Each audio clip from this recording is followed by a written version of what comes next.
Okay, so the early spring begins with this for the first 2 minutes. And if you're wondering, yes, I was surprised too, because apparently we're not easing into this workplace romance. The chemistry is already on the table, the tension is already there. And I'm here thinking, did I accidentally skip a few episodes? But then the drama does something really interesting. It pulls back. And suddenly we're watching the beginning of a story that we already know will eventually become something much bigger. There are some dramas where after 2 episodes, you already know exactly what you're watching.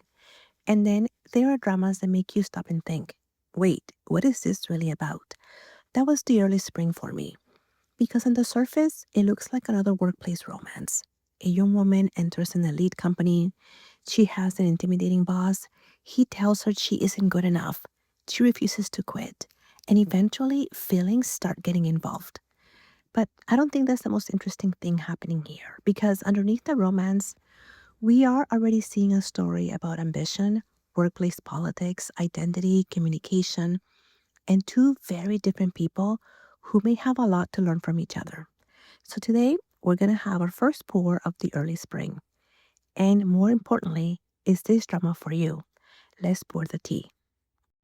First of all, can we talk about how this drama opens? Because I was not expecting that. Instead of beginning with Shitao arriving in Beijing, we begin much later. We hear Shitao narrating a relationship that has already happened. 6 years of hidden feelings, 6 years of love, pain, resentment, and longing. And she says something that immediately caught my attention. Luke had somehow put a spell on her. He had unlocked something inside her that she couldn't control. And then we cut away and we go back to the beginning. That's an interesting choice because the drama isn't asking us to watch two strangers slowly fall in love without knowing where this is going. It tells us from the beginning these two people are going to matter to each other. The question isn't will they fall in love? The question becomes how did they get there? And perhaps even more importantly, what went wrong? So, right from the beginning, this feels less like a simple office romance and more like a story about memory, choices, and the consequences of falling in love. When we first meet Shitao, she isn't extraordinary, and I actually think that's important. She just graduated, she doesn't have an impressive resume, she doesn't have powerful connections. She doesn't come from the same world as the people working at Lime. And during her first interview, Luke basically tells her, "You're not suitable." And that's our first introduction to him. But here's where I think the drama starts becoming interesting because she doesn't respond by deciding she's worthless. She doesn't say, "He's right, I don't belong here." She keeps going. She gets the job.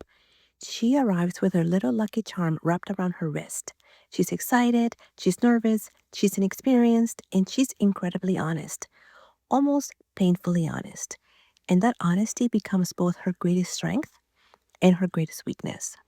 Now let's talk about Luke. Because if you only watch the first episode, you might think, this man is terrible. He interrupts her interview. He tells her she's not qualified. He makes her wait in his office. He asks questions he knows she probably can't answer. He tells her to find another job. And then she breaks his typewriter. So, not exactly a warm first impression.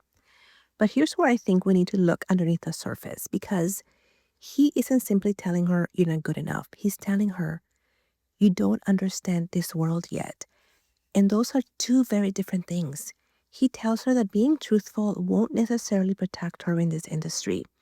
He tells her that workplace communication needs to be documented.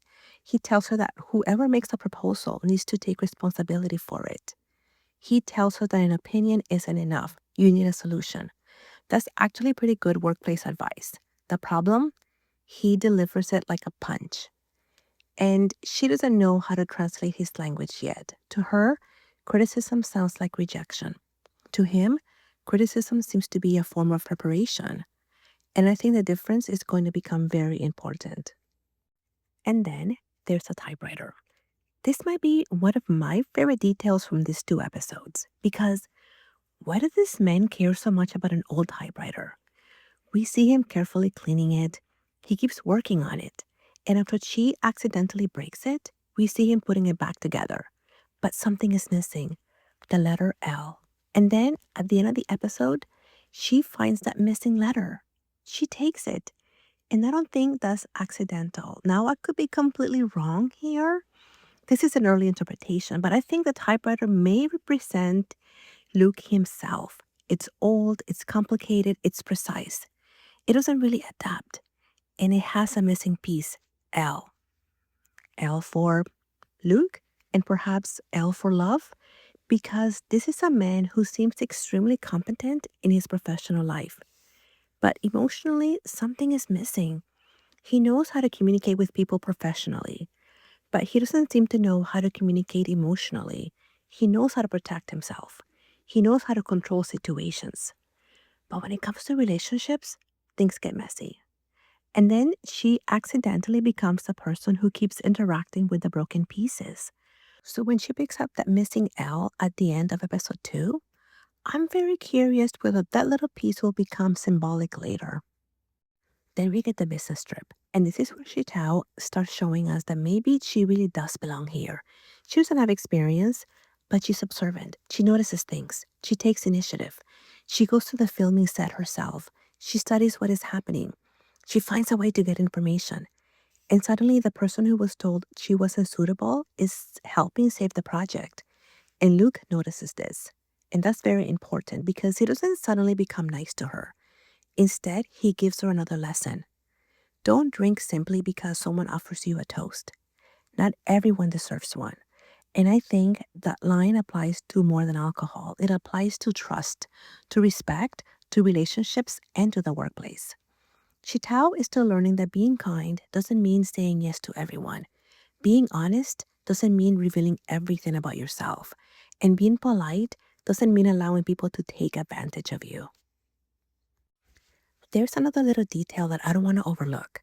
Shitao carries a lucky charm from a temple. Her roommate gives it to her because she wants her to have good luck finding a job. But then she gets a job. She brings that charm with her into Lyme.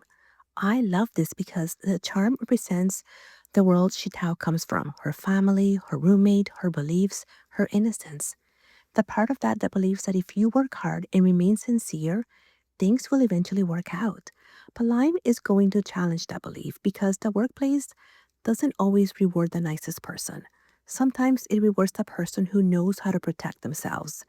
And she's going to have to learn the difference between being good and being naive. One of my favorite moments from episode 1 is actually very simple. It's late, the buses have stopped, Shitao is stranded, and Luke offers her a ride. He drives her all the way home. Now, does that suddenly make him a romantic hero? No. But he's telling us something because if he genuinely wanted nothing to do with her, he could have just driven away. Instead, he notices her situation and helps. And this is something we are already seeing with Luke. His words are harsh. His actions are often much softer. He doesn't say, I care about you. He does things. He gives her a ride. He gives her his jacket. He protects her from drinking too much with a client. He quietly handles her expense approval. He gives her practical advice. He keeps helping her while insisting he's not helping her. And that contradiction is probably going to become one of the most interesting parts of this relationship. Now, this is something I think we should keep watching carefully because Luke is still her superior, and that power imbalance matters. The drama itself seems very aware of it. Remember the conversation about workplace romance? They literally discuss adding a rule saying there should be no dating between superiors and subordinates. And then we already know from the opening that these two eventually enter a secret relationship. So the drama is putting that tension right in front of us. It's not simply boss meets employee, they fall in love. It's what happens when professional boundaries and personal feelings collide. And because we already know the relationship lasts for 6 years, I suspect the real story isn't going to be about whether they fall in love. It's going to be about whether they can become equals. After 2 episodes, I would say this drama is probably for you if you enjoy mature workplace romance. Not just fluffy office romance, a story where careers actually matter, where the characters have to grow professionally, where the romance develops alongside that growth. It's also for you if you like a slow burn dynamic where the male lead isn't immediately soft. Luke is difficult, but I'm very curious about what's underneath that difficult exterior.